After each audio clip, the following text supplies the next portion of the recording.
How's it going, everyone? As always, God bless you and thank you for being here. I'm Gage, and this is Candy Coral Aquatics. If you're new to my channel, go ahead and subscribe while you're here. This is where I talk about all things reefing, but more importantly, where I share the information I've gathered on my tank with you guys to help you become better hobbyists at this hobby we call reefing. So today, guys, as promised, I'm just giving you an update on the 60-gallon cube. So things have been pretty bad over the last year and a half. But we're back on track now. So for those of you that are new, I just want to say thanks for being here. I would encourage you, before you subscribe, just go ahead and scroll through my video archives. Make sure this is a channel that is going to be advantageous for you to join. And I'd also was going to give you an idea of who I am, so that way when I'm explaining stuff, you're not like, oh my gosh, this guy talks a big game, but he's got a really crappy looking tank. No, I used to have an awesome mixed reef. I was growing everything from soft coral to acroporas. And yeah, unfortunately, I got super sick, had a bad heart surgery, and I lost everything due to bacterial blooms. I just wasn't able to keep up with it. So we're restarting. And I've been in the process of restarting for a while now, and that's because, to be honest, I completely lost all motivation for this hobby.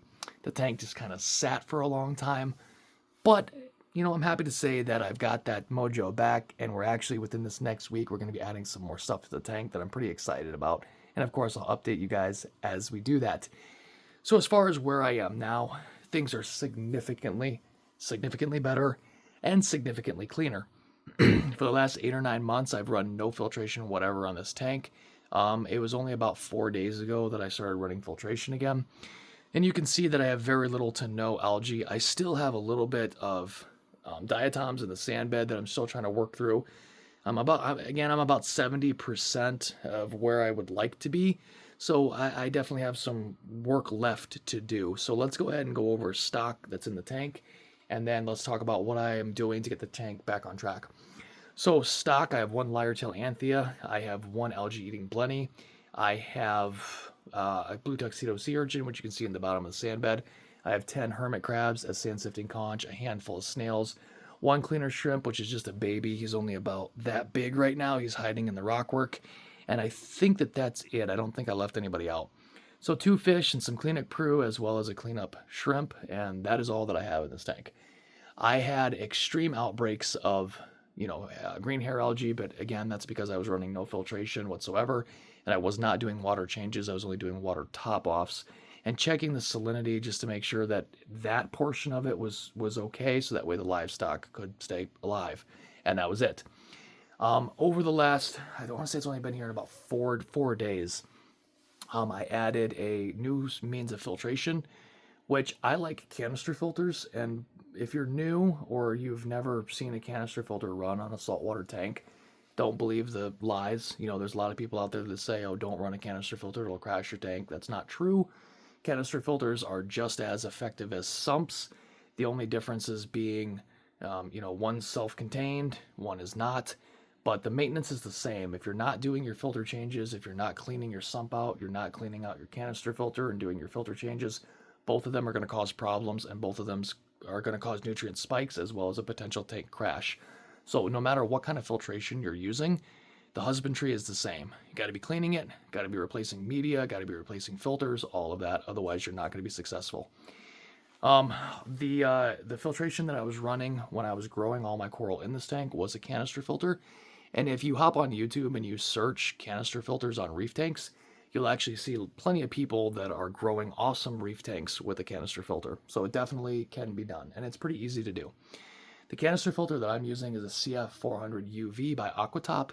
It has multiple layers of trays, so that way you can put all your filter medias, your polishing pads, your filter flosses, whatever it is that you actually want to use to filter your tank, and whatever media you want to add, you can add all that right in here.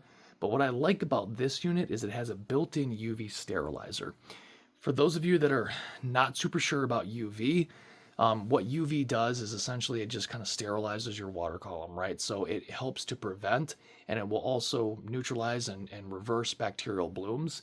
If you have parasites like ick that are swimming around in the water, like theoretically, yes, it would kill that, but I don't want you to think that a UV sterilizer is going to completely eradicate ick. Like if you already have ick or you're already dealing with some type of parasite, chances are a UV sterilizer is not going to help you.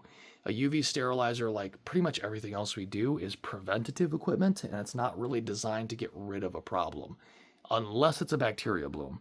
If you have a bacteria bloom, a UV sterilizer will absolutely fix that problem for you.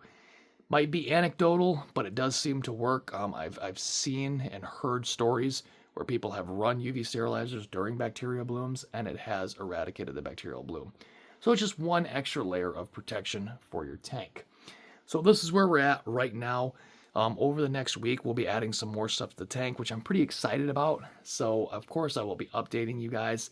But as far as getting those neglected tanks turned around, guys, it's the same as it always is. Do your water changes, maintain your filters, get some cleanup crew in there, and you'll be amazed in what a short amount of time your tank can get turned around. Until next time, guys, thanks for being here. I'm glad you were here for the update, and we'll be seeing you guys within the next couple of days because, again, we're going to be adding some cool stuff. Take care, and we'll see you next time.